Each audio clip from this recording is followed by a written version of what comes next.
Greetings and welcome to the United States Transhumanist Party Virtual Enlightenment Salon. My name is Gennady Stolyarov II, and I am the chairman of the U.S. Transhumanist Party.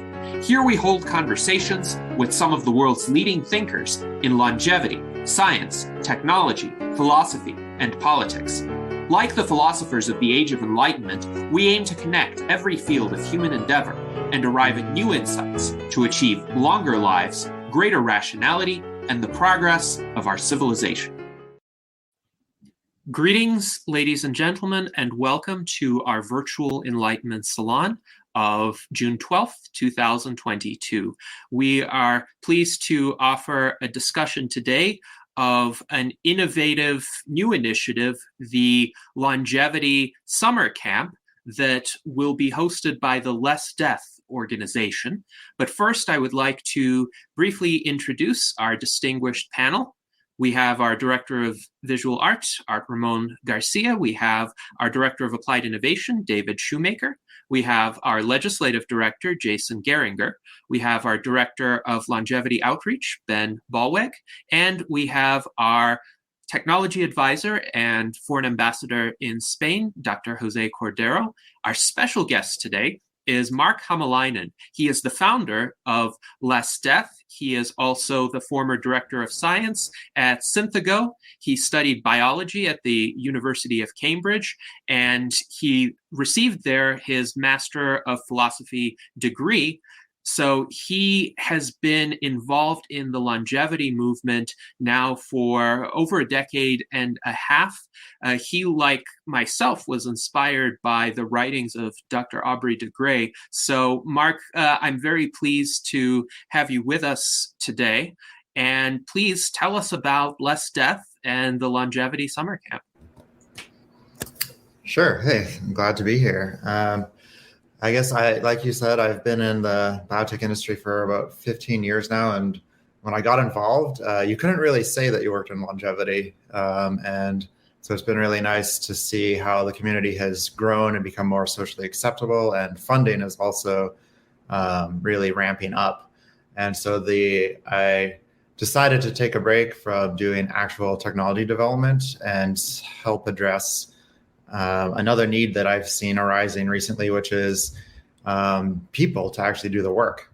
So in the past, funding was the limiting factor. And now I think actually getting people up to speed on the same page and bringing people in from adjacent fields like various types of engineering and other sciences to help contribute to extending human lifespan and health. So I just founded Less Death to sort of address that by running retreats and other programs where people that are not currently working on longevity but are passionate about the topic can learn more and get connected to opportunities to contribute. Yes, indeed. Thank you, Mark, for that introduction. And I really like the name Less Death. I think that's a goal that we could all get behind. And what I like also about that name is that it can unite a broad swath of individuals who are interested in the longevity field, whether they're interested in indefinite life extension, living as long as possible, as I am, or whether they might be interested in just some incremental life extension, like living 10 years longer or 30 years longer. They still support less death. So could you comment about that approach and the constituency that your organization is seeking to engage with? Sure. Probably you get the reference to Less Wrong. I'm a bit of a fan of the community. I read the Harry Potter and Methods of Rationality by Eliezer Yudkowsky, and so I really enjoyed that. And so it was a bit of a reference to that, and also to the effective altruist community, because I've super enjoyed watching that community grow and the sort of beneficial impact they've had by trying to, I guess, be more rational about how we do social good, programs for social good. And so I wanted to apply the similar types of thinking for Less Death. And yeah, like you said, to me, the idea, life is great.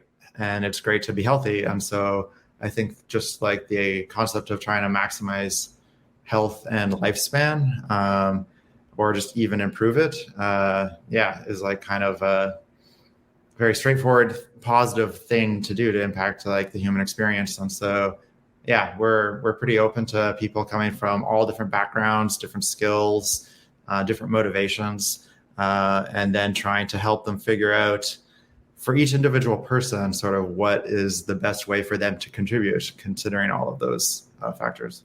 Mm-hmm. Yes, indeed. And it's interesting because at RadFest in 2018, I met with a Christian gentleman, and he and I had an extensive discussion about life extension and healthy living. And he and I certainly had a lot of theological differences, and he took issue with the goal of indefinite life extension. But ultimately, I asked him, well, would you like to live to the age of 200 in a healthy state and then see what you want? And he said that yes, he would. And I replied, well, then it means that you and I are allies, and we have the same goals in mind, at least for the next century and a little bit. And then at that point, let's get together once again and speak about our respective goals and what we would want to do. But I think it's a great initiative to gather more allies and more participants in this field, as you mentioned. And Dr. Aubrey de Grey spoke about this recently as well in late 2021. The bottleneck in the field has shifted from funding, and a lot more funding has been forthcoming as of late, to talent. So could you talk a bit more about the talent bottleneck, how it arose, and what are some promising possibilities for overcoming it? Sure. I guess I sort of think it's analogous a bit to the way the tech industry grew massively in the 2000s, and universities were not actually producing enough people with the skills that the tech companies needed. And so these sort of software boot camps sprung up. So I guess maybe like 5 or 6 years ago is when I first started seeing how successful the software boot camps were at sort of filling that gap. And at the time, it wasn't as obvious that we needed that for longevity, but it gradually became more and more obvious. So I thought, okay, well, how can we do something similar for longevity? And the difficulty is that there's not like, a particular programming language. There's not like a one size fits all boot camp that you could run to help solve the problem in longevity, because there's just so many different types of projects and skills that we need.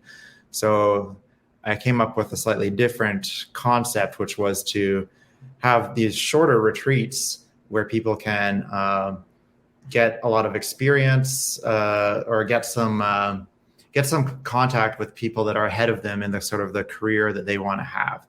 So you can like meet somebody who's like 10, 15 years ahead of you in the career that you want to have, and learn from them, and then be connected to opportunities to gain experience. So I think, so basically you collect people at these retreats, you get them sort of onto the same page about the nature of the problem, the nature of the different technology paths that we think need to be pursued.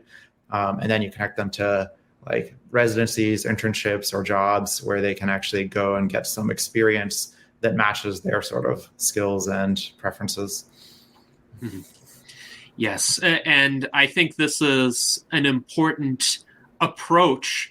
Now, I'm curious, what is the target audience for the Longevity Summer Camp attendees? So, for example, are you looking for people who are fresh out of college? Are you looking for people who might even be younger than that and are really considering what do they want to study in college? What do they want to major in? Or are you looking at older professionals, people who might have been more established either in this field or in an adjacent field?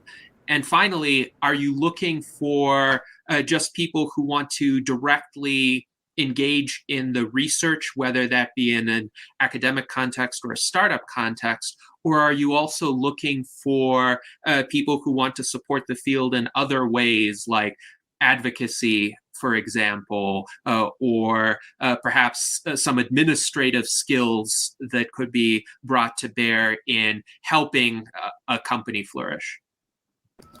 Sure. So ideally, I'd like everybody that's passionate about the topic to try to find how they could contribute. But obviously, we just started and we have limited resources, and it can only take a fixed number of people for this first camp. So we've decided that for the first event, we're going to focus mostly on people that have some level of career experience or graduate research experience.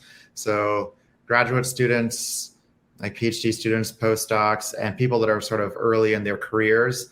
That's probably our main target audience, but we're not like discounting anybody. Like right now with applications, anybody that has like a lot of talent and a lot of enthusiasm will be seriously considered. So yeah, that's the current state of it, but we're definitely leaning towards technical and early career / graduate student right now. Mm-hmm. And yes, in the future, we'll have try to like expand that as much as possible. Yes, thank you. And that's definitely a niche that would be well served by your program. Could you tell us more about the details of the summer camp? What kinds of sessions are you planning to have? What kinds of instructors are you planning to have? How are you going to structure this event? Sure. So you can see all the instructors on the website, lessdeath.org. And it's a mix of people, biologists, engineers. We kind of wanted the instructors to sort of reflect the attendees. So like we have people from a sort of a broad range of backgrounds, physics, biotech, even some people that got their start off in like the arts and then shifted into this industry. So it's a broad group of people. The camp itself will be split into there's 3 main days. The first one will focus on the biology of aging. So kind of sort of specifying the problem and making sure you have a realistic understanding of the nature of the problem. The second day will be more on technology development, like what are the sort of technology paths that have been proposed? What are people already working on? Where might more attention be needed? And then the third day will be focusing more on the social aspect, like what is your we'll have sort of effective altruist inspired workshops where people can think about what their personal impact strategy might be. And as well, we'll think about sort of the community, talk about how the community, what bottlenecks exist to progress and how as a community we could maybe alleviate some of those. Mm-hmm. Yes, and the question of bottlenecks to progress is a very important one. Indeed, there have been some in the community who have wondered essentially why the current level of advancement isn't further along than it is. And it is an interesting question because some of the bottlenecks are not technical. They're more institutional or societal or even political. And that's what we in the U.S. Transhumanist Party are trying to overcome. And I have one more question before we go to audience and panel questions. And that is with regard to the application process and the application deadline. So if somebody wanted to apply for the longevity summer camp, what would they have to do and how soon would they have to do it? Sure. So there's an application form on the website, lessdeath.org. It takes only about 5 minutes, depending on how much you want to write into there. And we currently have the deadline set to June 21st. So it's a little over a week still open for accepting applications. Excellent. Thank you, Mark. And I will post a link to the application here shortly. But before I do that, I would like to pose this question from our friend David Wood, who asks, which existing longevity organizations did you, Mark, review before deciding it was important to create a brand new longevity organization? Sure. I'm friends with people in a lot of the different organizations, like the Lifespan.io. They run a great conference, which is coming up later in August. Nathan Chang is a good friend of mine who runs the On Deck Longevity Biotech program, which I think is probably the closest to what we're doing, although they are very startup focused. And what I'm trying to do is something I would call it's analogous to the organization 80,000 Hours that some people might have heard of, which is in the effective altruist community. And they provide sort of guidance to people who want to have a career, a socially beneficial career. And so, yeah, I looked at that. I mean, there certainly are a lot of organizations in the community already, but I felt like it was probably like I had a very specific idea for what I wanted to do, and I thought it would be beneficial. So it's kind of an experiment. I wanted to run this experiment and see if my vision, if people like it. I am actually quite open to potentially merging with another organization at some point if there's good synergy, and that would allow me to scale. But basically, this first retreat is sort of an experiment, and if it goes well, then yeah, we'll see where it goes in the future. Mm-hmm. Yes, thank you for that response, Mark. And for those who are interested in applying to the Longevity Summer Camp, here is the link. Now, how many open spaces do you have, and how many of them are still open for those who might be interested to apply after watching this video? Sure, we have. We've kind of been just doing a bit of a rolling process here. So people are applying, and we've been sort of looking through the applications. We have 50 spots, and we already have over 100 applications. So we're already not going to be able to take everybody who applies, but we've just been like working our way, interviewing the candidates, and when people are sort of a very clear fit for the intended purpose of this retreat, then we invite them to register. And at this point, I think about 30 of the spots are definitely taken. So there's up to 20 remaining. But yeah, it's kind of like changes each day right now. So, but it's not all taken. Well, interesting. So congratulations, first of all, on getting that kind of response. That is impressive. And that suggests to me that the talent bottleneck doesn't arise from a lack of interested individuals. In fact, even for the U.S. Transhumanist Party, I get emails fairly frequently from people asking, well, what can I do to help the field? I think the talent bottleneck arises these days from a lack of established channels by which interested individuals could translate their interest into something concrete, something productive for the field. Would you agree with that?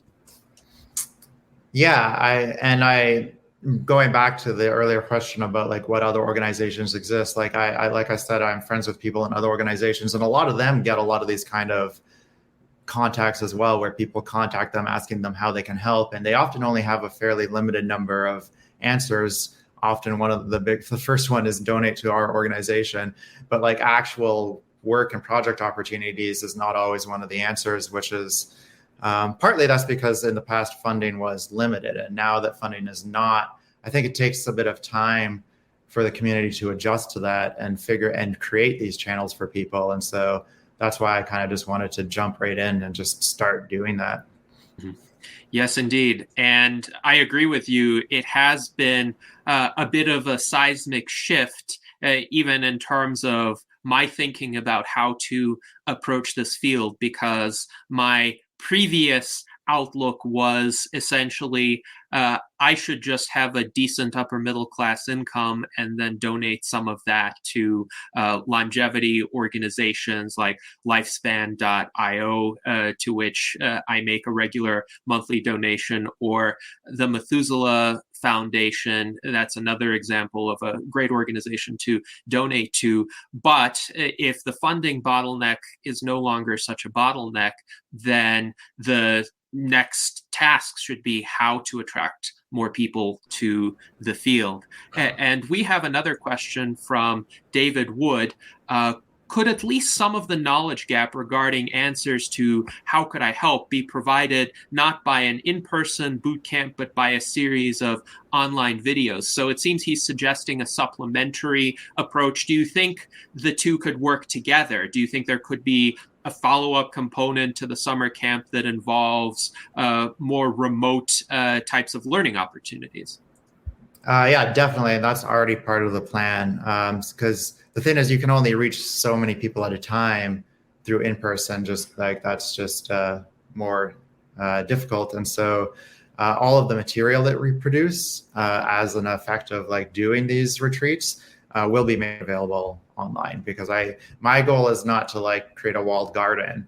My goal is to like help as many people get involved as possible. So yeah, basically everything that we produce will be made available in an online format. But I think there is a lot of benefit to the in-person, especially in terms of forming the social bonds. Like I went to the SENS 2 conference way back in 2005.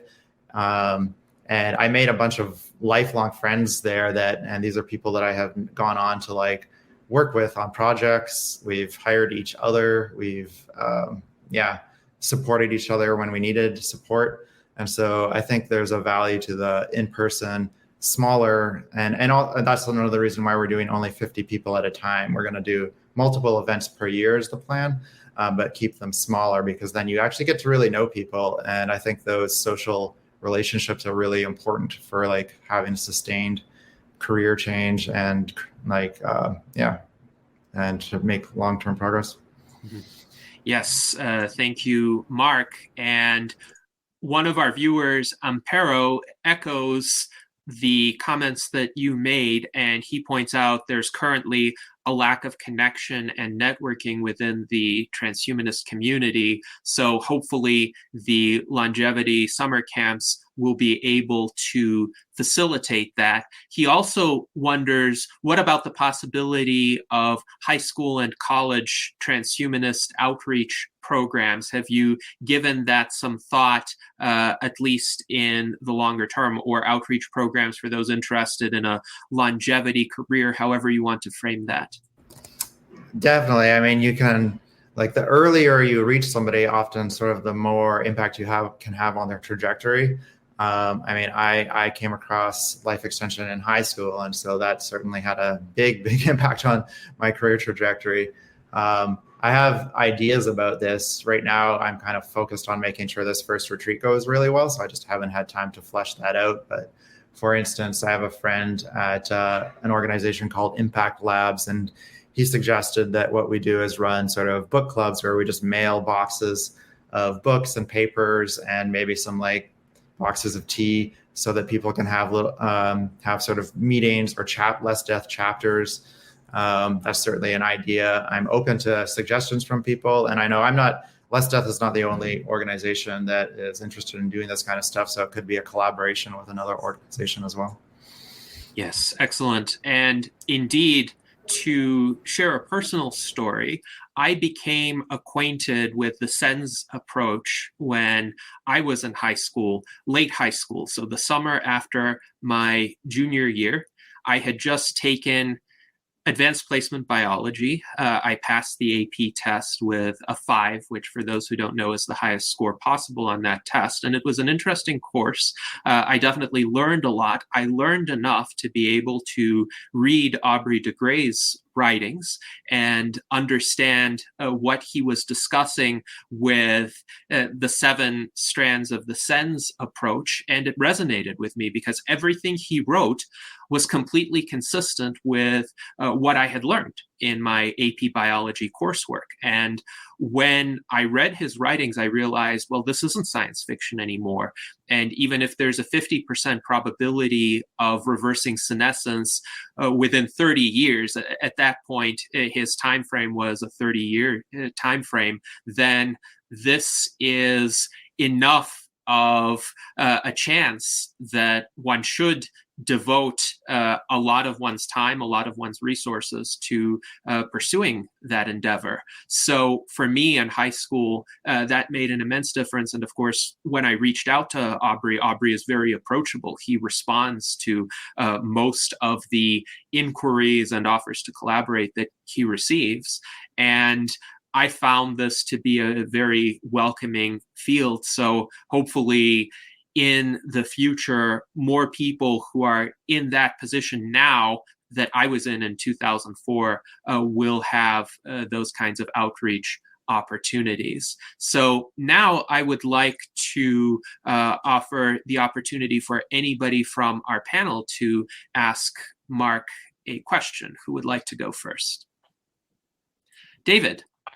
Yeah, I'll take that. Hey, Mark, thanks for being here. I like the idea of what I hear that you're doing. Just for reference, I come from the technology field myself. That's where I spent a lot of time. And I do remember trying to bring in people from allied fields. But one of the benefits I saw to that was a different way to approach problems than some of us that had been in that field for a while. And that creativity, that novelty of approach in some organizations was well accepted and not so well accepted in others. But I think it had a positive impact. And I'm wondering if you see that as one of the intended benefits, but just besides raw manpower, but also bringing in different ideas, different approaches from other areas. Yeah, I agree with that. I guess I'm particularly interested in getting people with sort of backgrounds from math, physics, chemistry, electronics, areas where people have much faster iteration time on their development. So like biology has, I think one of the big problems in biology is how slow development cycles are. And I'd like to bring people in that are not used to that and might be frustrated by that and might want to work on ways to improve that actually. So I think we need I think we could benefit from people from other industries. That's just one example. Yeah, I see a great advantage to that. I think Aubrey's background was that way, if I remember right. And obviously that's worked well, and it's changed the focus of the industry, if you will. So yeah, great idea. Anyway, thanks again for being here. Yes, indeed. And thank you, David, for your remarks. Now we will go to Dr. Jose Cordero. Okay, greetings from Madrid, from Spain. And Mark, congratulations on this initiative. In fact, there were some similar initiatives in Russia. I don't know if you're familiar, Open Longevity.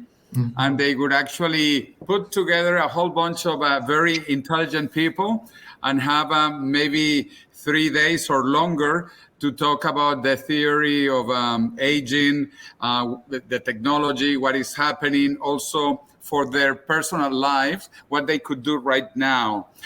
They were very successful first in Russia, and then they began taking some of these seminars, these workshops, these camps outside. And they had done several in the Balkan area. And then they asked me to organize one in Spain. Obviously, this was before COVID and before the war. But are you familiar with that? Have you heard of Open Longevity? Otherwise, you should check it out because it was also a very interesting initiative.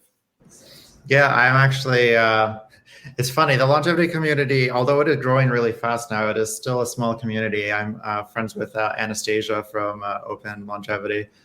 So yeah, I like what they do, and maybe we'll be able to collaborate to sort of like offer or maybe collaborate on future retreats in other locations other than the United States. I'd definitely like to reach people around the world. But most of the people I'm working with in terms of camp counselors are US based. So it'd probably be helpful to collaborate with other organizations to go out to other places. Yes, Following up on that, the Russians, they wanted to organize that in the Canary Islands. In Spain, Tenerife, one of the Canary Islands, is a really wonderful place. It really is waiting for immortality, for longevity.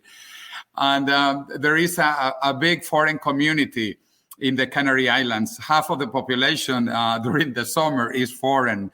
So it is a very good place. And then also, let me tell you, in Spain, we do have a growing longevity community. And not just in Spain, you probably know also in terms of conferences. We have one big one in Spain, but there are also in Great Britain, in Germany, on doing aging that now is being redefined. I think it has a different name. I forgot right now what it is. Also in Portugal, and then even in Poland and Russia. So there is a growing international community. So we would love to have you here also in the Canary Islands. Sure. Send me an email, mark@lessdeath.org. And like I said, I'm pretty focused on just getting this first retreat to go, but I've definitely been thinking about like a European one next year would be awesome.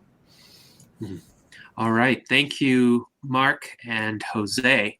Now, in terms of other initiatives that could contribute to the advancement of longevity, one of our viewers, Din Vision, has a question about Saudi royals planning to spend $1 billion per year to extend healthy lifespan. And there has been some news coverage of this. MIT Technology Review recently had an article about this. It's a fund called Hevolution. I wonder what the origin of that name is, but it is illustrative of the increasing international scope of the longevity field. I'm curious, with regard to your thoughts on this, Mark, do you think this could help alleviate the talent bottleneck, and how could an initiative like this synergize with longevity initiatives in the United States?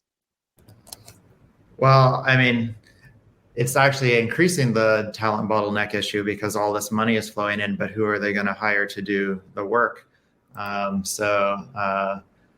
But which is a good thing, though. It's a good problem to have. I mean, it's nice to see that other parts of the world are starting to get interested, and it's not mostly just happening in the United States. But it's going to take time to build up. I mean, you can't just overnight, build a Stanford or build an MIT. So I think the people in the other parts of the world definitely, there's a lot of work to do, but I'm glad that it's getting started. Mm-hmm. Yes, indeed. And our friends David Wood and Jose Cordero have both clarified that Hevolution means health plus evolution. So thank you for that. And now Didier Kernel wonders, could you perhaps invite, without cost to them, one or two people from the Open Longevity Organization during your summer camp? Have you given some consideration to that or made contact with any of them? Yeah, actually, I already just made a note that I should ping Anastasia, or I don't actually know that many people in the organization. So if there's somebody specific he had in mind, feel free to email connect me, mark@lessdeath.org. We do have some scholarships available through Collabra. They're sponsoring people that are specifically doing startups, even though that's only it's not our specific target market, but certainly some of the people coming to our camp are entrepreneurs. So there's scholarships available through Collabra. We're running basically at cost right now. And it's also a very inexpensive event. It's only $250. But VitaDAO offers fellowships, I know. So if people are, you can apply. There's a link on our website where you can apply to a VitaDAO fellowship. And in some cases, they'll cover travel expenses for people. So that's another option. But yeah, certainly happy to talk with anybody and try to figure out a way, especially if there's a potential collaboration, and we try to make it work. Very good. Thank you, Mark. And now let us go to our Director of Longevity Outreach, Ben Ballweg. Ben, please proceed. I just checked out that Open Longevity thing, Jose, and we did have Jason Mercurio on our salon 5 months ago or thereabouts, and he's a volunteer with Open Longevity, so kind of cool there. I'd been sharing with Mark that I'm going to go to this to his camp in 2024. I have my vacation time booked until then, but it looks pretty sweet. Like I like checked out the brochure, and I'm kind of digging like a camping thing. And I was kind of wondering just a little more of the details of like the hanging out, Mark. Like, will classes even be held outside, or will it mostly be inside? And like, we'll be like, well, if it's an awesome temperature. And then like, I mean, I don't know about like forest fires and stuff in California, if we got to be worrying about that, if you have a backup location, I don't know, all these other things, just some of those logistics I'm curious about. Sure. It's it's a super beautiful location. It's adjacent to Tahoe National Forest, a little under 5,000 feet elevation. It is going to be mostly outdoors. We're breaking people up into small groups. So you'll be in groups of like 8 with 7 attendees with one camp counselor, and the camp counselors will be sort of discussing their area of expertise and maybe presenting a practical exercise or a group thought experiment as a way for people to sort of dive into their areas and get to know that person and learn from them. So you'll just have a bunch of those workshops spread throughout the day. And there's also like trails there, so you can take a little break to go on a walk. We're going to have yoga in the morning. It's going to be kind of a nice, healthy off-grid sort of experience. Get away from your screen, get away from your phone, and try to like just engage with the people that you're with and think deeply about these questions and technology directions. Forest fires, yes, that is a real risk in California. Unfortunately, I just haven't had time to venue is like a big deal, right? Like it's a lot of the work is getting the venue set up and arranged, and to try to do 2 at once to have a backup is just kind of outside of my bandwidth, unfortunately, although I definitely considered that. So just fingers crossed that California is not on fire this later in July. Yes, this is actually a serious risk, and I know because I live in northern Nevada, so every time there's a major wildfire in Northern California, the winds unfortunately carry it into the populated areas of Northern Nevada. So we are not at nearly as much risk of having our properties burn, but we do have to face the smoke inundation. My recommendation would be, if there is a wildfire, most likely it's not going to be in the immediate proximity of the camp, but the smoke is definitely a greater risk. I would suggest at the same venue having a contingency plan where you would be able to take everybody indoors, run some high-powered air purifiers, and as a result, I think the attendees would be protected.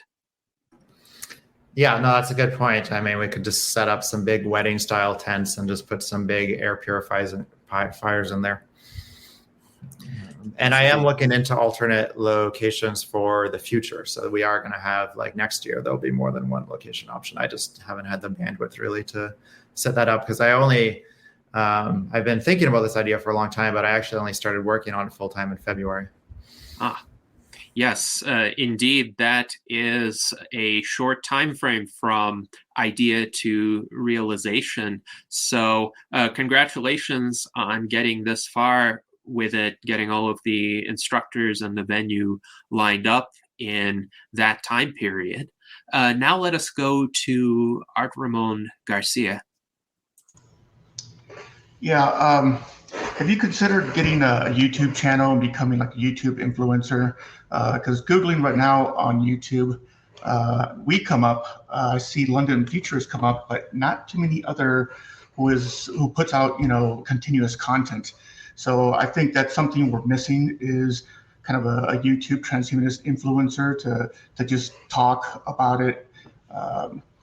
Because there's only like 3 really that I see come up. And also, have you considered maybe doing any sort of metaverse camps in one of the platforms? And, in case, let's say, have it as a backup in case there is a wildfire that threatens your actual camp. So then you could have a backup in the metaverse. So any thoughts? Oh, well, like I said earlier, like we are going to produce content. There will be some video content recorded at the event, and that kind of stuff we probably will be putting online. In terms of being an influencer, I don't know if that's really my personality type. I'm all this like sort of marketing and being interviewed is very new to me, and I've traditionally been like somebody who's just in the lab doing technology development, and maybe I seem extroverted, but I'm not an extrovert. I'd rather just be like sort of plugging away, working on the problem in the background.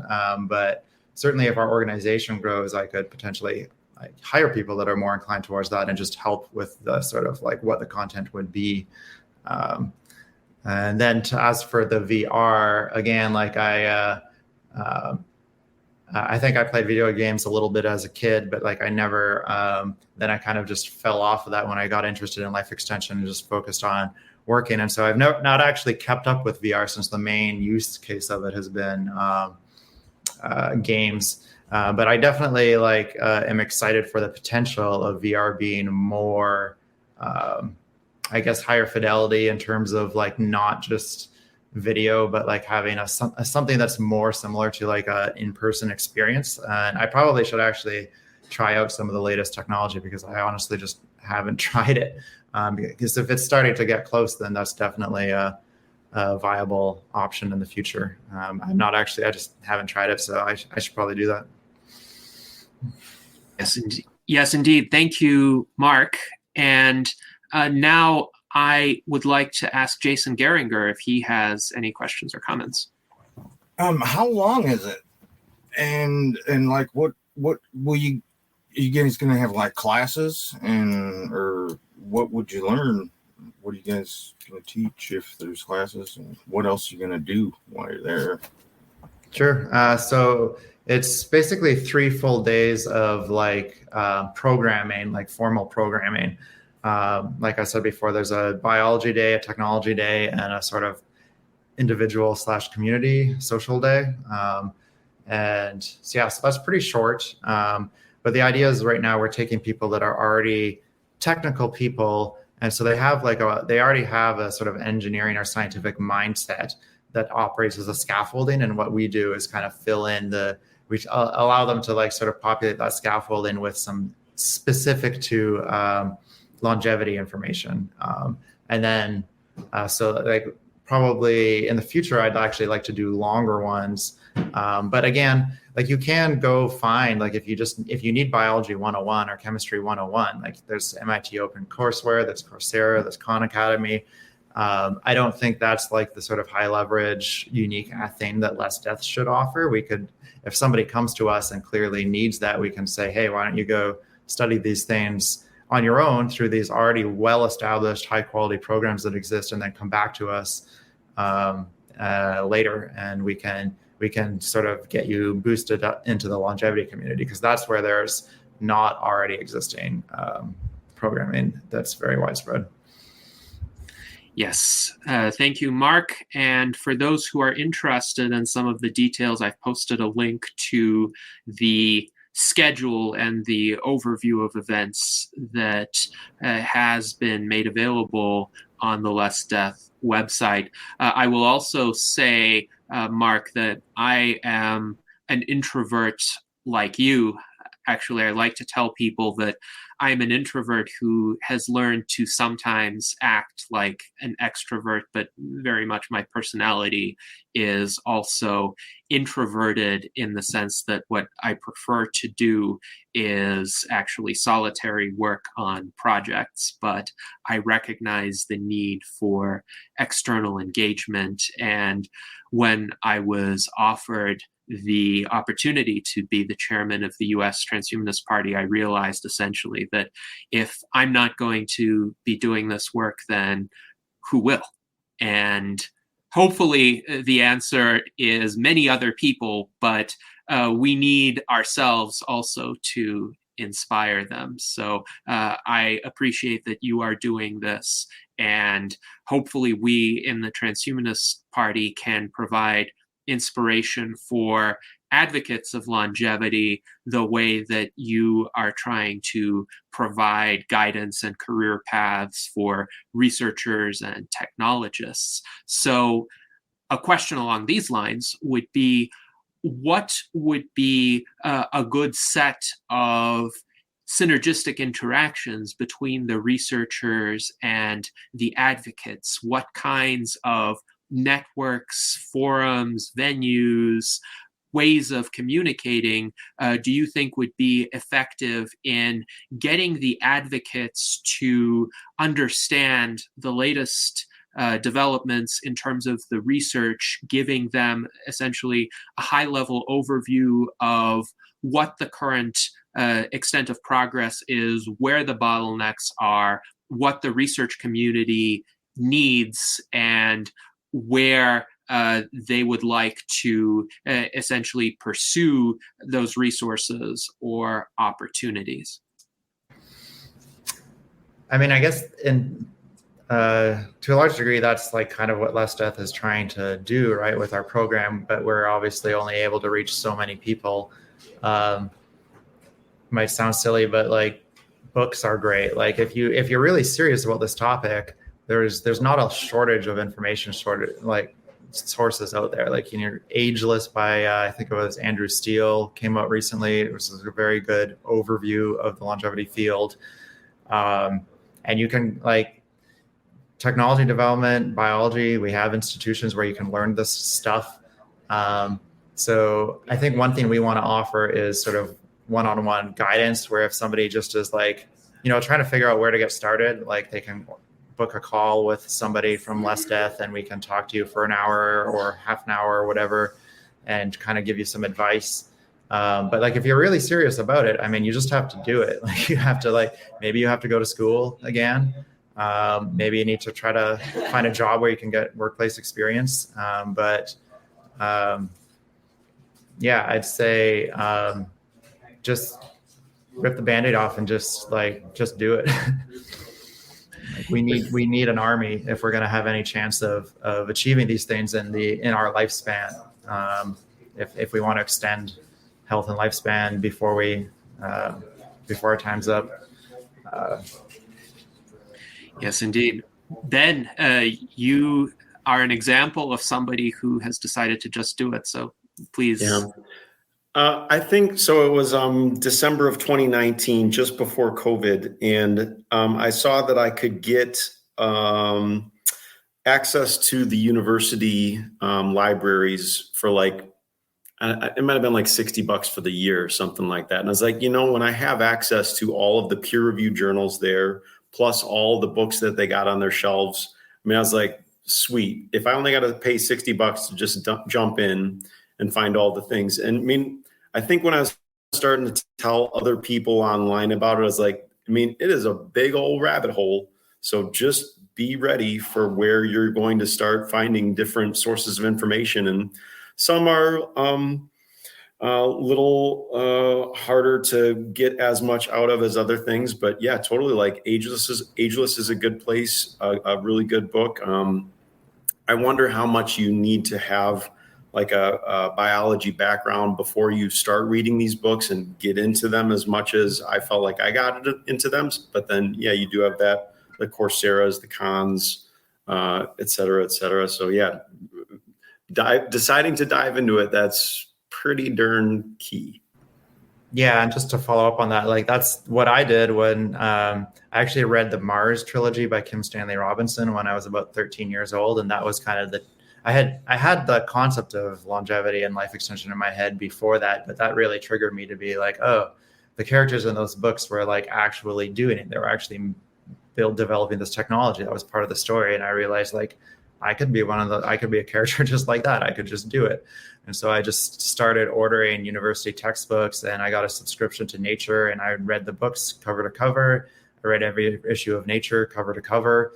And after, 5 years, it started to all click into place for me. Obviously, there's still more unknown about biology than is known, but it started to, I started to understand enough that I could make meaningful contributions. And it is a long path. So yeah, take chemistry 101, take bio 101, learn engineering skills. I think engineering, data, and automation are going to be key because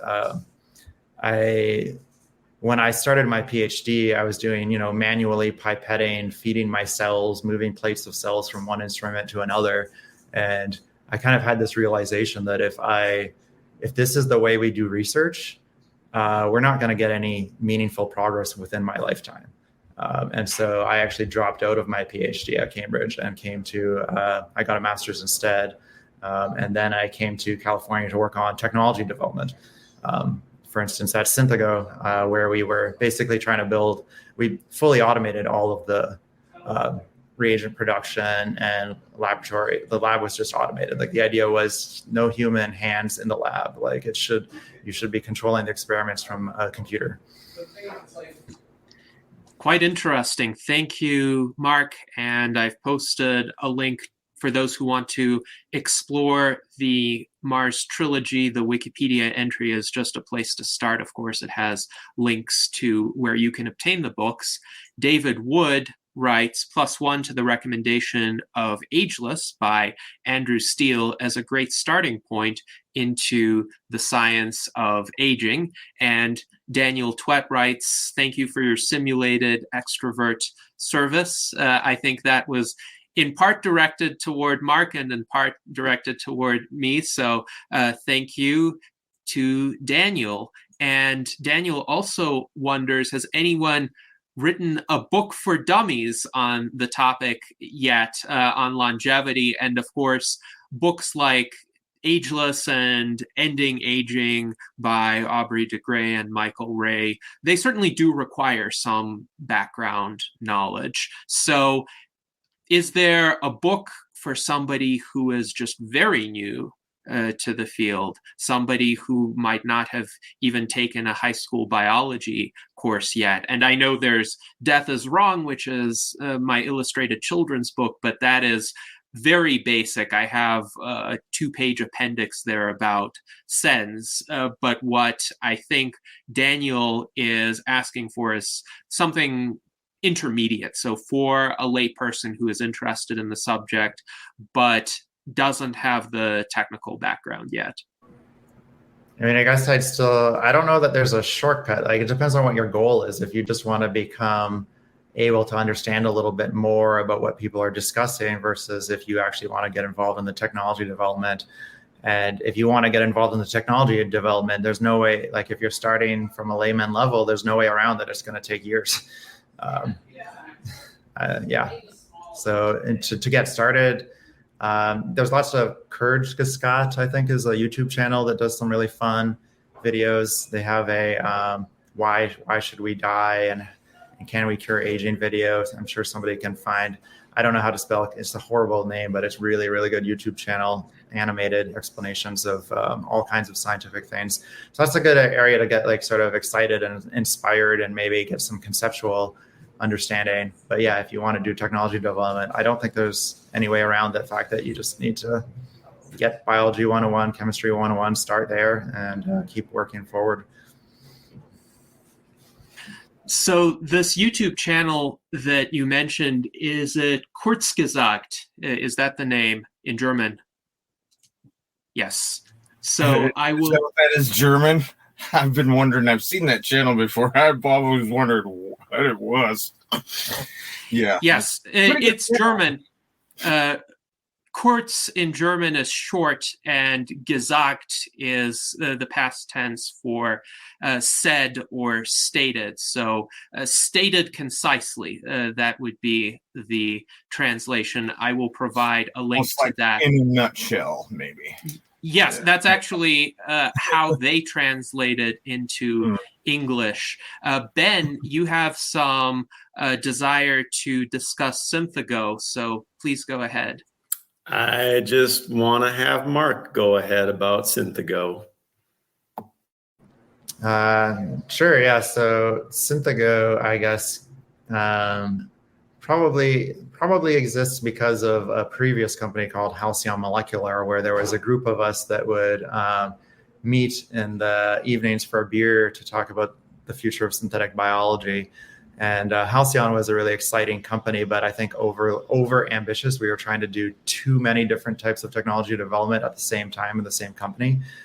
So Halcyon ultimately ended up running out of money, but then some of the folks that went to these synthetic biology like evening meetups, which we ended up starting a new company. Paul and Mike Dabrowski were the ones that started it, and I was initially just an investor and then joined full time.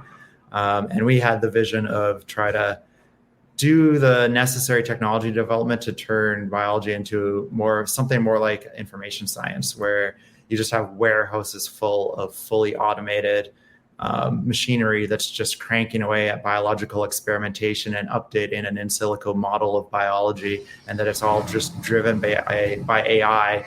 And so we want it to be fully vertically integrated, fully automated. But our concept was, how can we pay for that? Because that's like a huge project. And so we decided we're going to try to build one piece of this factory at a time, and design it such that that piece by itself also is has a business case. And so the first thing we did was try to do really high quality, low cost synthesis of DNA and RNA nucleotides. And we just by luck got really, really good at making RNA right when CRISPR was discovered and became popular. And so all of a sudden there was this huge demand for high quality, long RNA. And we happened to just have the best quality on the market. Really, it was lucky. And so we kind of pivoted or kind of accelerated our schedule to focus on genetic modification as a service, which was actually going to be a little bit further down the line, but we just jumped right into that. And I worked there at the beginning, the onset of the organization. So I was there for about 3 years. And then it grew to this point where I felt like it was going to do well on its own, and I was also feeling a little bit burnt out, so I decided to take a break. And so Paul Dabrowski, who was actually a SpaceX, Paul and Mike Dabrowski, who are early SpaceX employees, who are the founders. They did a pretty good job, and it's been quite successful. Yes. The long-term vision is still there. It's just they're doing it one step at a time. Unlike some other companies like Emerald and Transcriptic that are trying to do full cloud laboratories, right from the get-go, which is, I think they've had some success as well, but it's also I think it's more challenging than the route Synthigo took. Yes, thank you. That is definitely an interesting overview.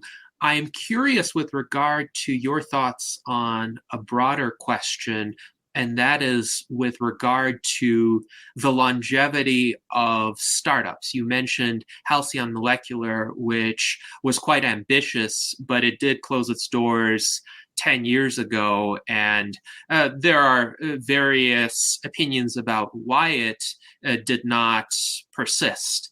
But do you see the high failure rate of startups as a significant risk factor in this community? Because if a startup is working on a particular approach and that approach doesn't succeed, at least to the point of enabling the startup to persist, and yet that approach generates valuable information that could be useful to the broader community, is there a knowledge continuity problem there in terms of getting that information passed to the rest of the community or people who might be interested in creating another startup or just pursuing the research with some institution? And if there is that kind of continuity problem, how could it be overcome? Yeah, I think that is a problem. For me, I would say Halcyon Molecular, for me and the other people there, it was very much a very positive learning experience where we just tried a lot of things, learned a lot through the process, and then a number of people that were at Halcyon went on to do really cool projects. And even the electron microscopes, we were designing a new type of electron microscope there, and that ended up being spun out into a new company called Voxa, which now uses those microscopes for brain connectome imaging. Synthigo kind of was probably exists because of the people that met each other at Halcyon and learned together there. So it's definitely never a complete waste, but it could potentially be more efficient, and you could potentially pass that learning on to more people if it was, it's not like somebody wrote a book about everything that happened at Halcyon so that other people that weren't there could benefit. I think maybe I think the industry actually needs more nonprofit projects, like long-term, persistent, big nonprofit research projects that do, as part of what they do, share their learnings freely, because they're not for profit and they don't have an incentive to wall off what goes on inside of them. And I'm really excited by organizations like Convergent Research and Astera doing these, I guess the term is focused research organizations, where it's a funded for some amount of time project that is meant to solve a technological or scientific bottleneck and make that available to the communities so that we can all make progress faster. I think although there's a lot of money flowing into longevity research or longevity technology development right now, I think it would be better if a larger portion of it was going to that sort of thing, so that the whole community benefits no matter what happens. Mm-hmm.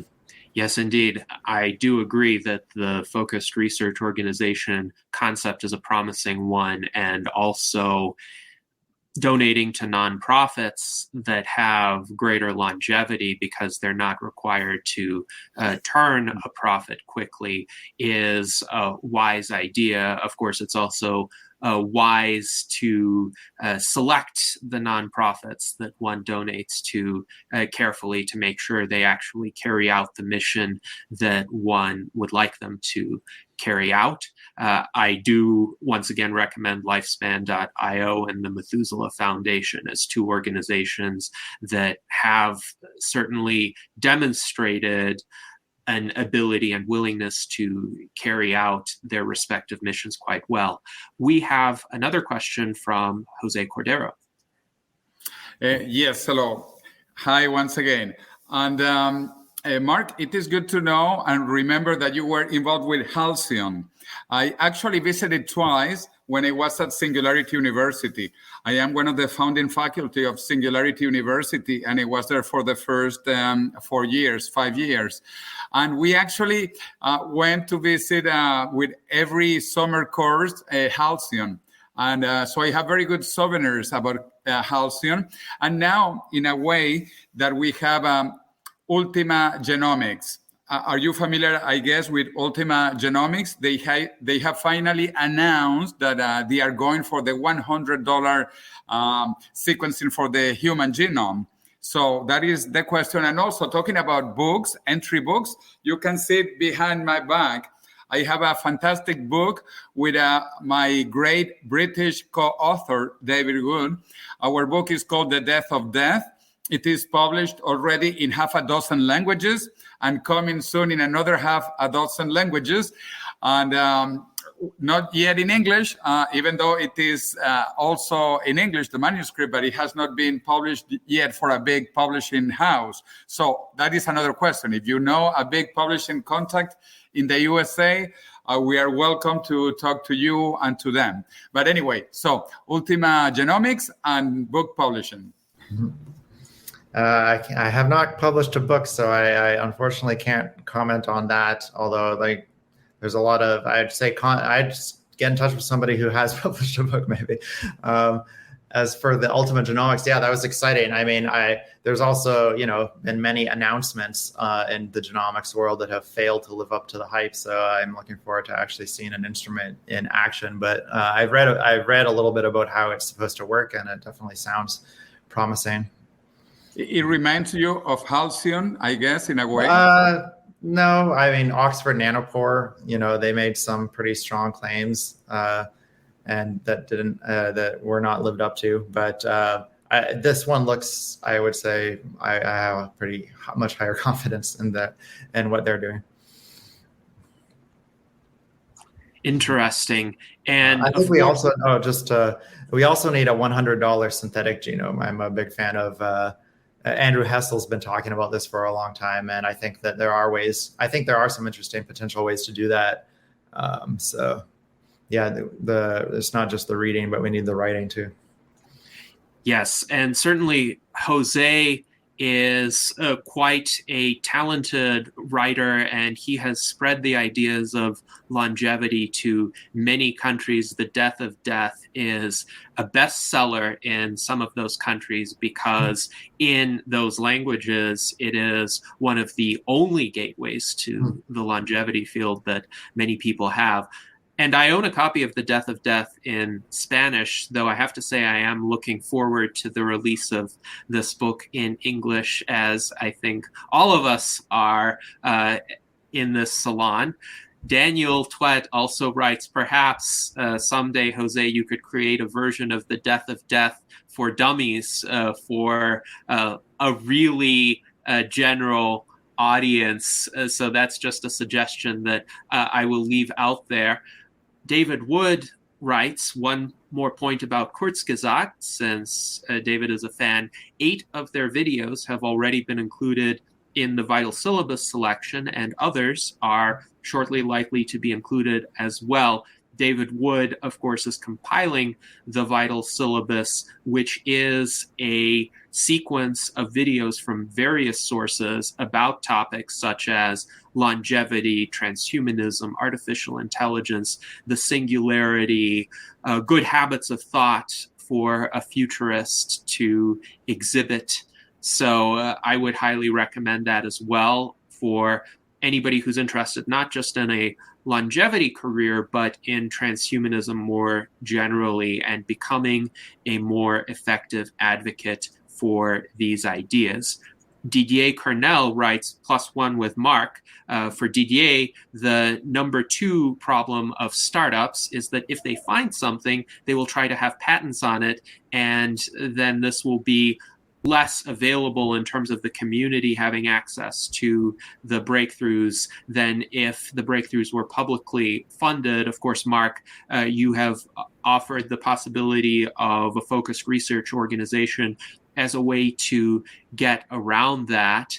And then in terms of the failure rate of startups, John H. wonders, what is the overall failure rate for startups? His guess is it's probably quite high. I'm curious, Mark, if you have some insights with regard to biotechnology startups in particular. Could you make a generalization, like out of every 100 biotech startups, X of them make it past year 5? Well, biotech is usually a longer play, so it can take longer for something to fail as well. I've heard numbers like 10% success, but it depends on how you define success as well. Like, is an IPO that a success? That's a success for the investors, but maybe the drugs don't actually really do much, and so I don't know if you would count that as a success. I don't know. It is pretty low though, I would say.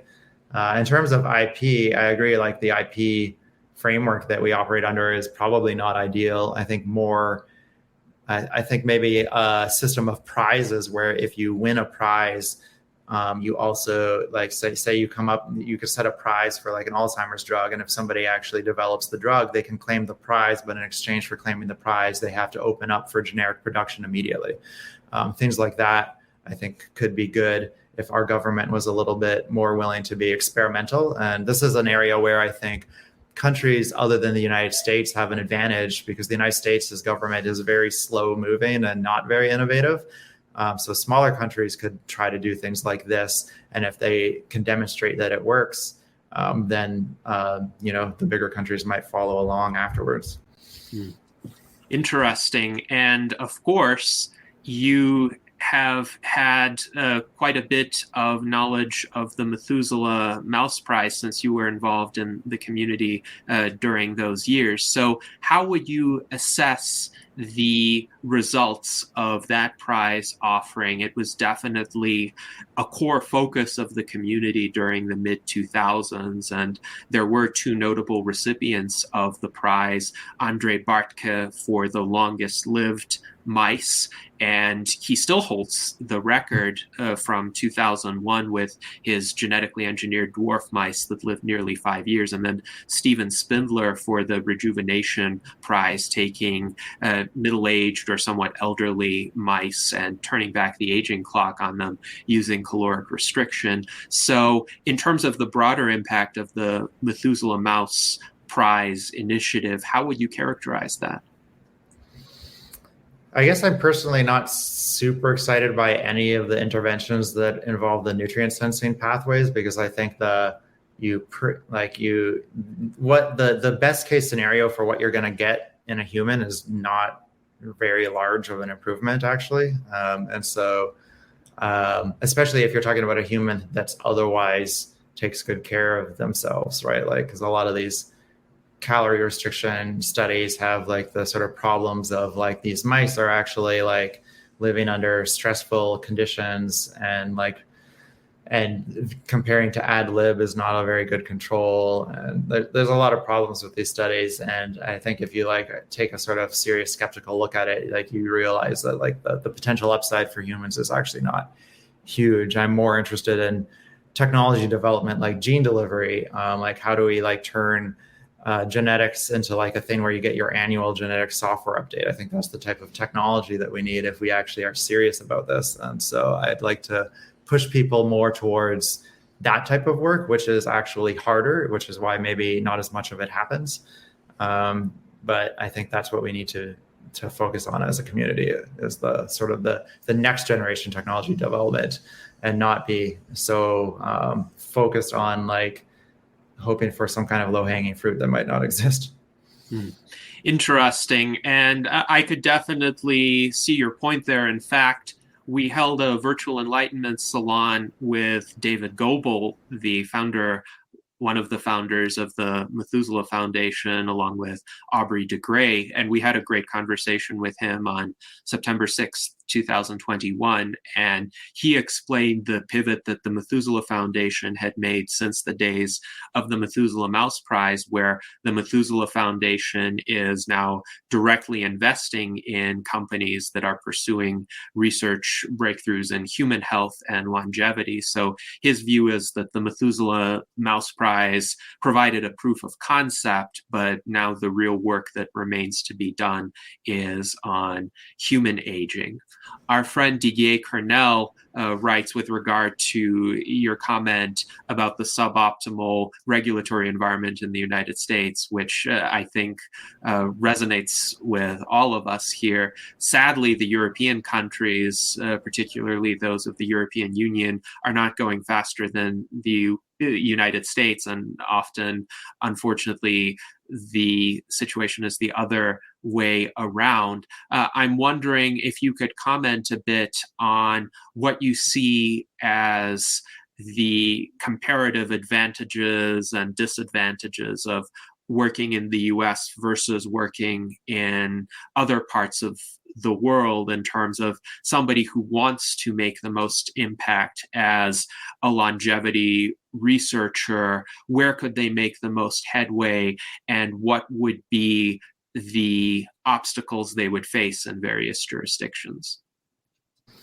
I mean, this isn't my area of expertise, but I can like just give some brief comments. I would say that the United States has the advantage of having probably the most money available in terms of like investment opportunity, and even in like government investment in this type of technology. So that's a big advantage. Also, the talent pool is very heavily concentrated in the United States. And so if you're trying to build an organization or a company or a nonprofit or whatever, it's like you need to staff it, and it's harder to do that in other places. And also just all of the things that you need to buy are harder to get in other places. I think that's probably improving gradually over time. I think if you're trying to do something outside of the United States, you should try to really focus on what is like the sort of local advantage. I mean, sometimes like in the semiconductor industry, like most of the design work is done in the United States, but the manufacturing isn't done in the United States. In fact, it's because there's advantages to doing the manufacturing elsewhere. So I think as a international community, we need to try to figure out, okay, what are the actually unique advantages to doing things in other places? And sometimes it might be clinical trials, or it might be that there's variation in cultural norms in terms of what kind of research is acceptable. I think there's a lot of conservatism in parts of the world, and so like places that might be less conservative in certain dimensions should double down and focus on taking advantage of that. But we also live in a sort of a globalized world right now where that's not all, it's sometimes it's easier said than done. So I'm not 100% sure there. Mm-hmm. Yes, well, thank you for those insights nonetheless. And I think it's definitely worthwhile to consider the comparative advantages and disadvantages of working in a particular location. You mentioned the talent pool as a significant advantage in the United States. I'm curious with regard to your thoughts of how feasible it would be to run a kind of distributed research operation, a geographically distributed research operation. Obviously, one needs to have scientists in the lab conducting the research, but could one have the other conceptual operations of the business distributed throughout the world? So you might have the CEO in one location, you might have some other professionals like the ones responsible for the finances of the business in another location, and then the lab workers are essentially hired from wherever the talent is concentrated. But does the CEO really need to be, say, in the Bay Area where it's expensive to live? Or could there be more of a geographical spread for the same organization, especially now that remote work has become much more widely adopted? Well, I mean, there are multinational corporations in other industries that do pretty well, or even in pharma, you have like different functions in different places. So it's definitely doable. My background is startups, and so my experience is mostly working on small teams in the same room, where when you have a question, you can just turn around and poke them in the shoulder because they're right there. There's no delay. There's no time delay. You kind of develop a bit of a hive mind sort of situation where you're like completing each other's sentences, and also the energy level of like being in a team physically like that. It's not really comparable. I've never seen a distributed team have that level of energy in my experience.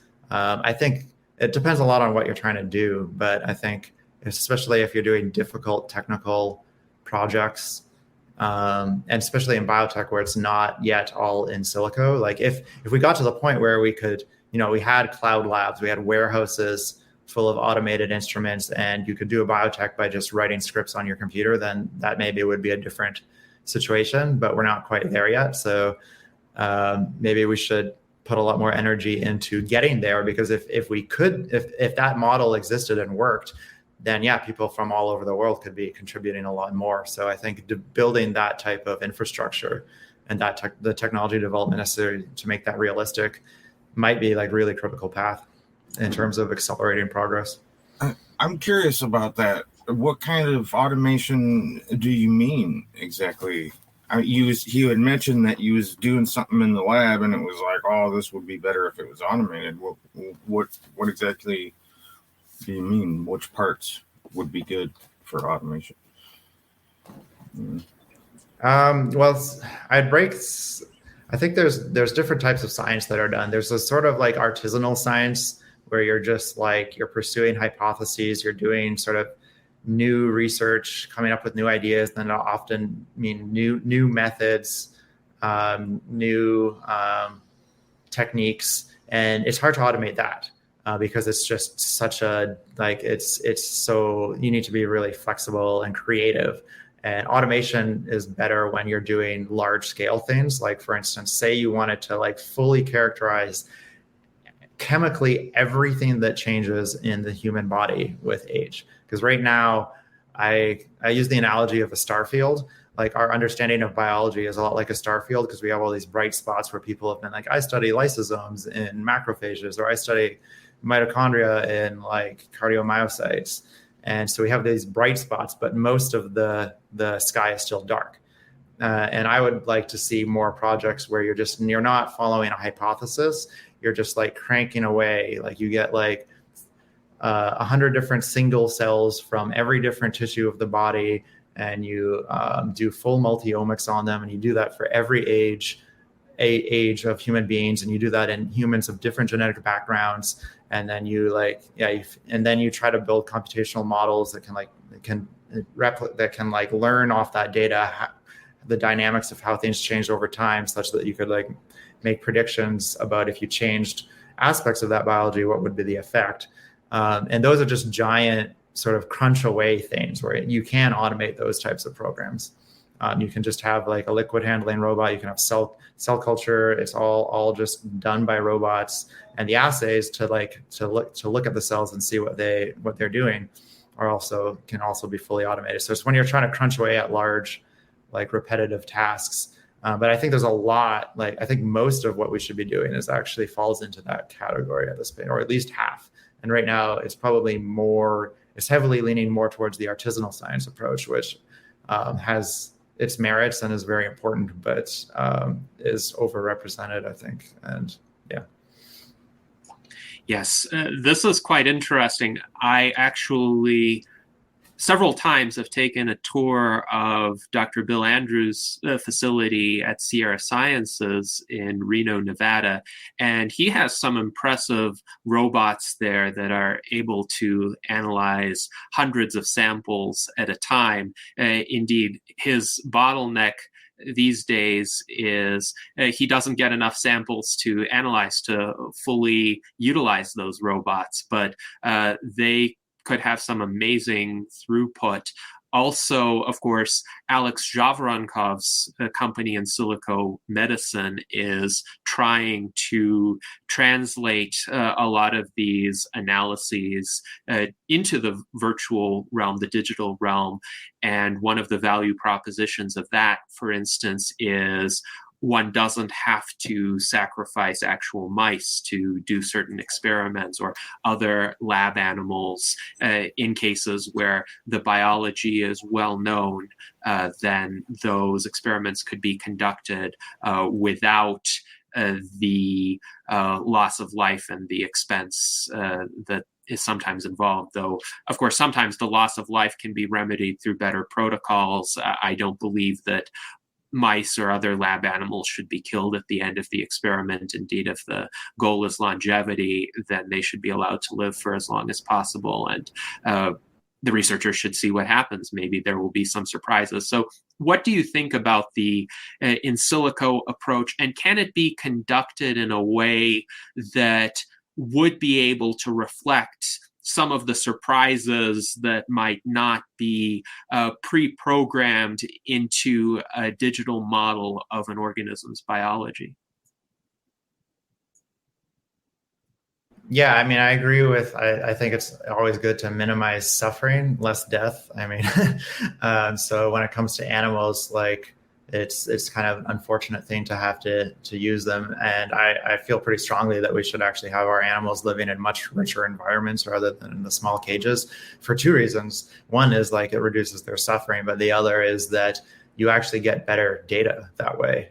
It's more expensive, but I think there was a study, and I was struggling to find it the other day because I was telling somebody about it, but a lot of the lifespan improvement studies that exist in mice, you can get just as big of an effect by putting the mice into a richer environment where they're not just chronically depressed. Like, so if your baseline mouse is chronically depressed, then, and all you're doing is like maybe starving them such that so they don't have the energy to like, you know, and maybe they just like sleep more or something, and that's why they live longer. I don't know.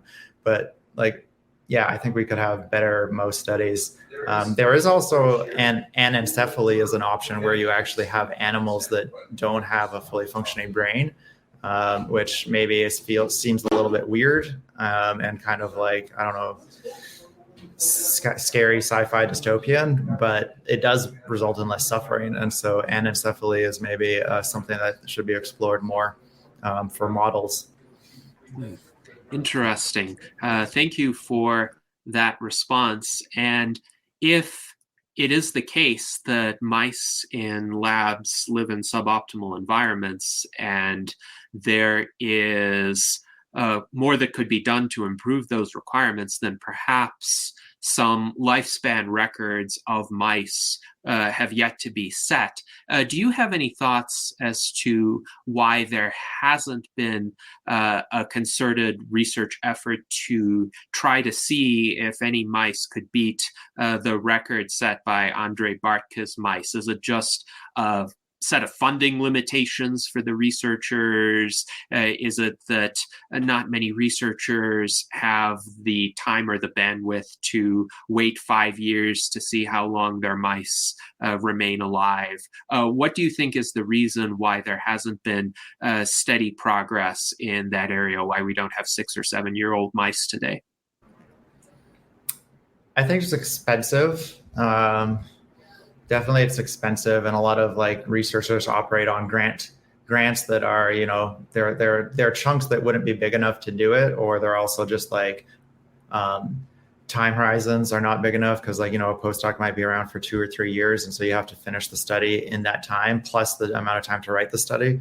So I think the way academic research is structured, it certainly doesn't incentivize that. This is where organizations like the National Institute on Aging should be, picking up the slack and being like, hey, we'll cover like a large portion of the cost. And I think there are some programs like that, but it probably should be scaled up quite a bit more. I think there's been, when it comes to like drugs, I think there's an over focus on drugs, and like we're already into the diminishing returns as to what drugs will be able to achieve. And so I think maybe people are just over focused on that, and we should have more projects doing sort of large scale genome modification. Like we could make, much like large libraries of genetically modified mice with like multiple genetic modifications. And that's just, it's the price is coming down. So I imagine that stuff is going to start to happen. But yeah, I think this is where you need maybe an FRO or the NIA to step up, or some other organization to step up, because it is basic research over long time horizons. That's very expensive. So it's hard for like an individual academic lab or startup to do that kind of thing. Mm-hmm. Yes. Thank you, Mark, for those responses. And Daniel Twet writes, on the basis of your comments, a hypothetical lab mouse might say, I don't have enough energy even to be depressed. Didier Cornell writes, +1 with Gennadi's testing animals for life extension, rats or mice, and killing them in place of seeing how long they live is absurd. And he points out, to be honest, to kill some animals to check some aspects is useful, but to kill them all is absurd. And indeed, I take a lot of issue with these standard research protocols that are in part cost-saving measures, but in some cases, they're even mandated by organizations such as the FDA, which is the greatest travesty. So there was a situation where David Ishii, a biohacker, was performing experiments on Dalmatians to see how long they could live and to cure certain rare genetic disorders within them. And the FDA got wind of his experiments, and they sent him a very threatening letter, essentially saying, if you want to create genetically modified animals, then the animals are considered to be drugs, which is an absurdity. But the FDA has authority over food and drugs, and clearly the Dalmatians aren't food, so they tried to shoehorn them into the drug category. And then the FDA said, well, if you want to do experiments with these animals, you have to follow standard protocols, which involves, quote, proper disposal of the animals after the experiments are concluded. So that is quite a travesty. Here's a great example of where maybe just doing something not in the United States would be great. Absolutely. I completely agree. And are you saying now, go ahead. That part of the FDA's procedure is to destroy the animals afterward? I mean, that just makes no sense on its face. I mean, that just seems, not right.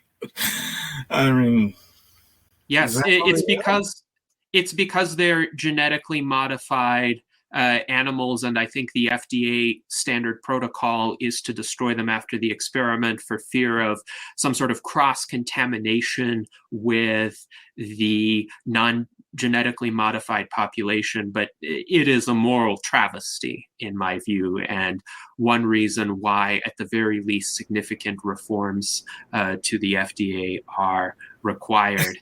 Now, we have an opportunity for about 5 more minutes or so for our panelists to ask Mark any additional questions or make any comments that you would like him to hear. So anybody who would like to do that, Jose, please go ahead. Well, just wonderful conversation. And then, Mark, welcome to Spain. We will try to organize something in the beautiful, immortal Canary Islands next year.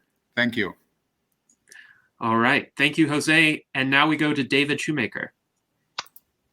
Yeah, Mark, earlier in the presentation, I think you mentioned something about having a marketing background with your startups. And that got me to thinking about all the people that are applying for summer camp in this case, and whatever you do in the future. Maybe people that are brand new to being exposed to longevity as a career or whatever. So I'm curious, with your marketing background, what you're thinking about those lists of people, keeping those names, keeping the people that obviously come to the camps and other interactions, but even the ones that don't. Maybe there's a fertile ground there to be able to somehow share information with others that are in the longevity community to kind of keep this whole army together and to let them be exposed to, well, like the USTP where we're at today, but then other longevity organizations as well. So if I heard you right about the marketing piece, give me your thoughts on that. Actually, my background is not marketing at all. I've learned marketing I have never done any marketing before Less Death, unless you count making a pitch to VCs. And those were generally maybe information rich, but they were not slick. They were just trying to explain what we were doing concisely. So it's not my background. I do think that, community is important. I used to be, before I got involved in research, I was on the Longevity Forum, which way back in like 2004 or 5, I think, which at the time was had a different name and was one of the only places you could go to like talk to other people interested in life extension. And that doesn't seem to be super active anymore.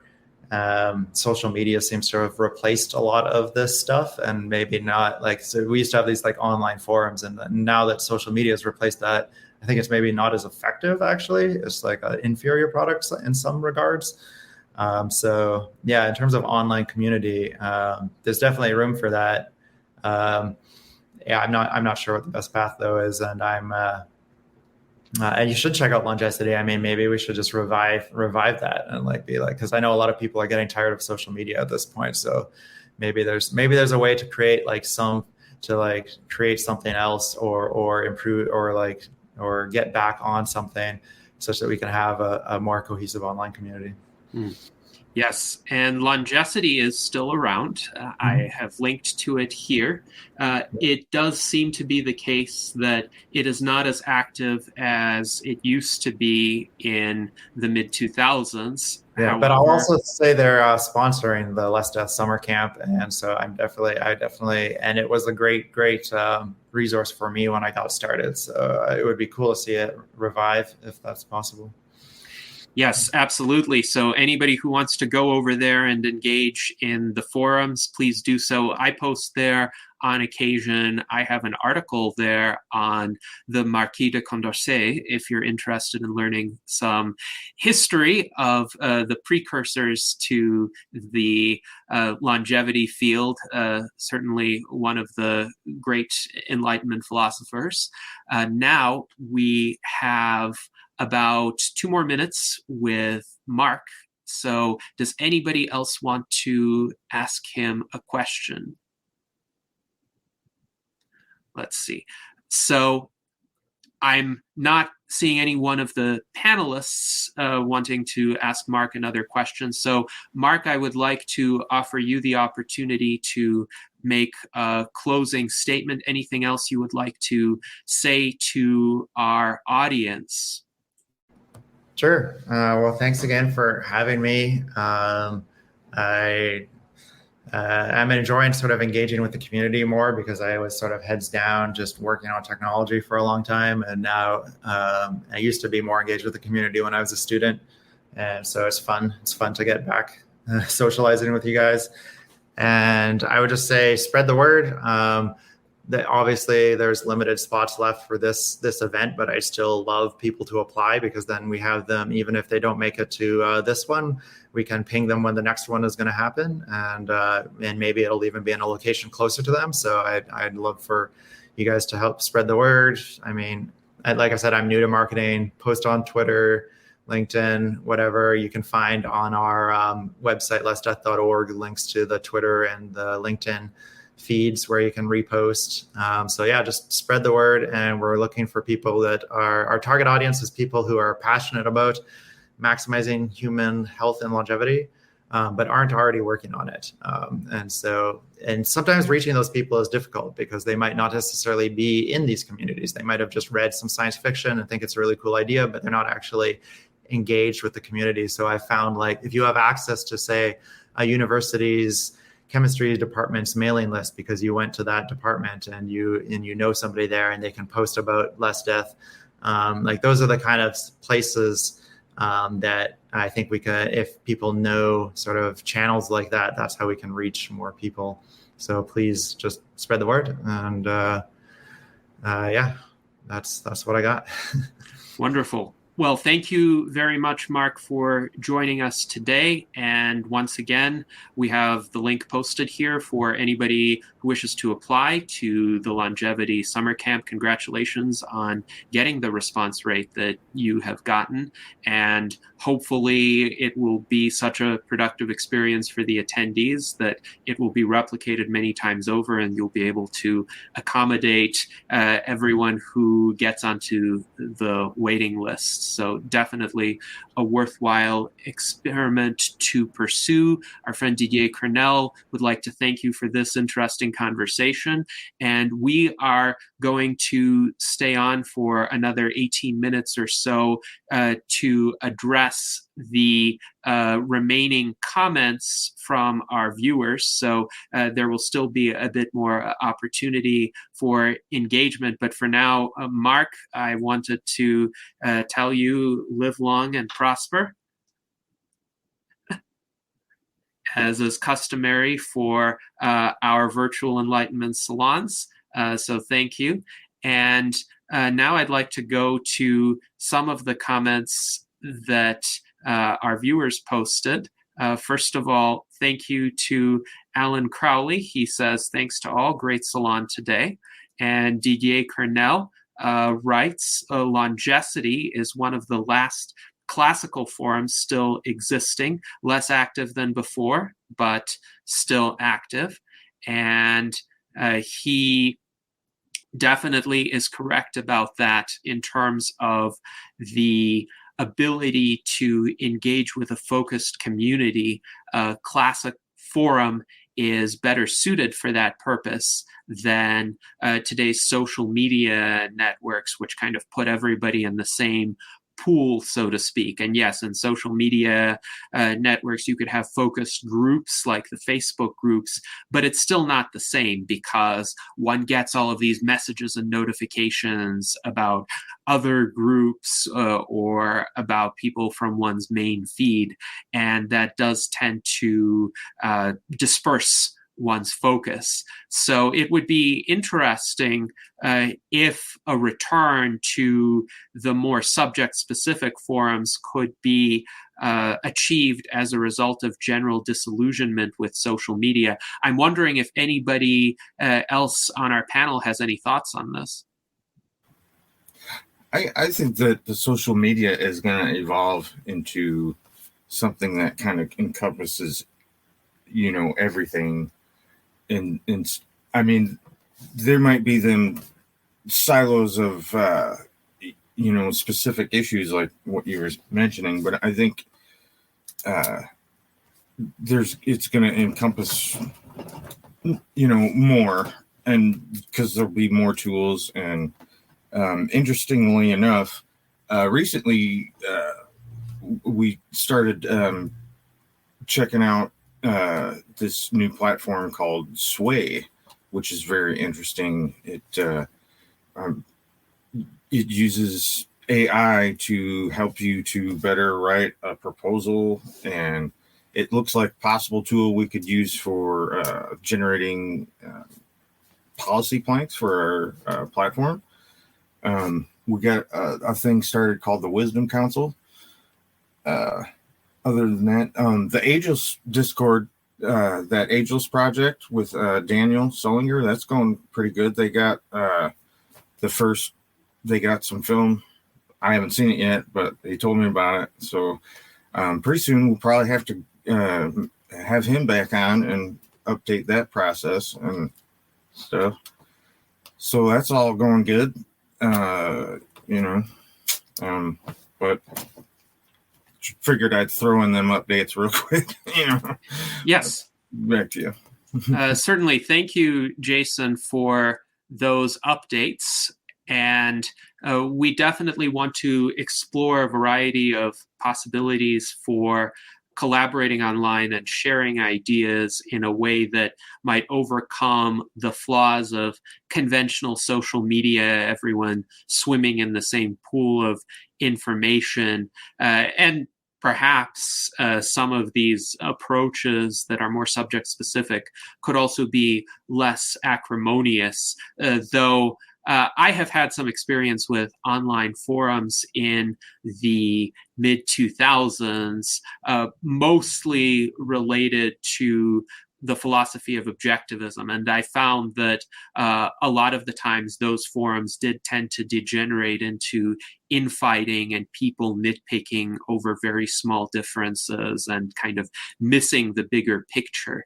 So any online community needs to preserve a kind of intellectual tolerance, an ability to see multiple perspectives, an ability to understand that people who are interested in a particular field, especially those who want to advance it, are essentially all on the same side and should treat one another accordingly. We should remember that the algorithms that the social media platforms have that are screwing everything up and, pushing our fear buttons, well, they're made that way on purpose. So, people can make algorithms that work the other way too. And make us get along better. They just didn't do that. So, that's why I've been following Ben Goertzel's work, and he's been working on, I like his ideas for the future of social media. And that's how I found that Sway platform, was actually through Singularity U. And so, yeah, I mean, it can be better. They haven't been writing their algorithms to benefit us. They've been writing them to take advantage of us. Yes, absolutely. In terms of the motives of those who design the conventional social media algorithms, they are to maximize engagement. And unfortunately, the algorithm designers found that motives such as fear and outrage work better at keeping people glued to the platforms. We actually don't want people to be glued to the platforms. We want people to use the platforms to leverage their ideas for constructive projects. So you shouldn't be spending all your time online. You should be spending most of your time working on projects of concrete significance. You should use online resources to help you do that. Now, our friend Walter Crompton writes that he likes the idea of a summer camp. It is mostly about networking and inspiration. We can get more information on the net than we can read in 100 lifetimes. So it is not directly about science education. And I agree, it's mostly about getting people to connect with one another and figure out what individuals are working on and what are some possible career paths for those who are interested in contributing in greater detail to the field. Ampero writes, the opportunity to do research is not common. Plenty of people with STEM degrees are not working in STEM. There are far more people with biotech-related degrees than there are biotech-related jobs. So again, that goes to the point that the talent bottleneck isn't about a lack of interested people or even a lack of skilled people. It's about matching the interested and skilled people with projects where they could make a difference. And in part, it's an awareness gap. that needs to be breached in some way. And hopefully the Longevity Summer Camp will do that by getting these interested and talented people connected with projects where they could contribute. Now, Jason, there is a question for you. Whose work have you been reading on useful nudging? This is Alan Crowley asking. I haven't really, but a friend of mine has highly recommended the book Nudge. I plan on reading that. I'm curious, have I been using some smooth tricks by accident or something? I have read the book Nudge quite some time ago. It was by Cass Sunstein and Louis Toller, I believe. And it's about essentially government policies that could be structured to not be coercive, but to kind of steer people toward making certain decisions and not others, like whether to design a system as being opt-in or opt-out. That's a very basic example of a nudge type of strategy. So that book is definitely on my reading list. I just haven't got there yet. You know? Understood. And of course, there are many books on all of our reading lists. I wish we had more time. This is one reason why we are supporters of indefinite life extension. There is just not enough time to pursue all of the wonderful opportunities, including educational opportunities, that we have at our fingertips already. Our friend Alan Crowley also writes that Alcon, a large eye company in Fort Worth, Texas, have spun out 2 startups out of every 40 that they've tried, and they have money, resources, and incentives. So that's a 1 out of 20 or 5% success rate for a company that specializes in cultivating startups.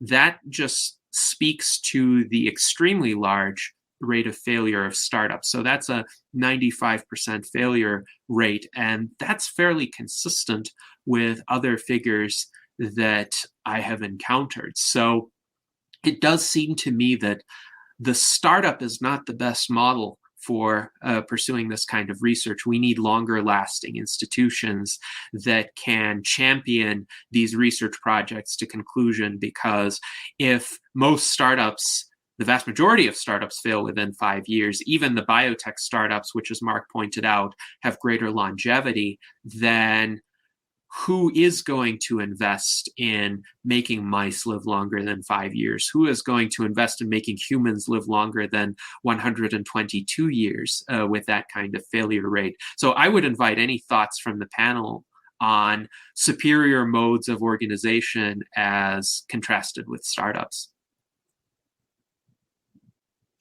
Any thoughts on that? Well, that's part of I've been liking this this guy Sichuan. I can't pronounce his name exactly right, but he's the CEO of Sway, and I think he's got some really good ideas on how to put together some decentralized organizations. It's one of the things he uses is if you make a proposal, you can choose to make it anonymously, you know, or not, or even if you vote on a proposal, you can vote anonymously. That way, you don't got to get mad at your buddy for voting against you because he didn't know. So, but I'm looking forward to that. I think it's going to be the future. So, yes. Thank you, Jason. And Ben, do you have some thoughts on this? I'm not going at the startup thing so much. So anybody else that's having thoughts about that, I'm sorry if I'm interrupting you. Please hold your thought. So going back to the social media thing, I guess I really don't check out the chats and really try to get into all the chats so much. I really engage best on this topic and other similar topics through in-person conversation, or at least conversation in this kind of forum online, actual seeing faces as we are sharing our thoughts kind of thing. I did want to come back to, Ampero had a comment that you elevated early on, Gennady, about like these high school or college level transhumanist groups or something like that. That's a little bit how I got connected to USTP, was through taking over the Madison group when it kind of was becoming defunct. And I found a guy in Atlanta to talk with me for like 10 sessions back, summer of 2020. So I want to bring it back to you, Gennady, and if David Wood is still on, about how do you best engage in these ways, in these video type forums? Do you prefer in person? How hard is it to have good progress within the session? Like, how much do you feel like you're hurting us while we're having a group conversation versus having it be wide open and it just starts getting too crazy? Pros and cons of your experiences thus far. Are we like herding cats? Well, it's an interesting question, Ben, and thank you for posing it. I have about 4 minutes. I'm not going to take all 4 minutes to answer it. I will say there are benefits to having structure in a conversation, in the sense that we get to probe into certain areas in depth. But I realize at the end of each salon, there were also many roads not taken. And it would be fruitful to take those roads at some point in the future. And certainly all of our discussions over the past 2 years and 1 month now have certainly opened up many roads that I would like to see other people pursue. It's why at various conferences there are breakout sessions for people who are interested in taking conversations in certain directions. However, even there, I wonder how many of the insights in those breakout sessions are memorialized and then later made available to others, and then how many others follow up on those conversations. So I think it would be good for more people to actually go back and watch the recordings of prior salons and make suggestions about which of the roads that were suggested in prior conversations we should follow up on and maybe structure future events around. But we definitely have a lot of promising areas that we could delve into further. And before we conclude, I also wanted to highlight some recommendations from Walter Crompton. He writes, one great place to get started is the Shiki Science Show that's hosted by Eleanor Shiki on YouTube. This is a series that is easy to watch. He would also recommend Josh Middledorf's book, Cracking the Aging Code, which he considers to be a great read. So thank you for those recommendations, Walter. Our friend Daniel Twett writes, this is a comment on advocacy. You don't sell a television by describing the inner circuitry, but so many intellectual types fail this way. So I think this speaks to the desirability of many different approaches. A longevity advocate isn't necessarily going to have the same focus as a longevity researcher. A longevity researcher does need to know about the inner circuitry of the human body, so to speak, obviously, in order to make those breakthroughs. But when appealing to a layperson audience, we have to keep in mind their level of familiarity with the subject, as well as what we want them to get out of it. So we want some people to become researchers.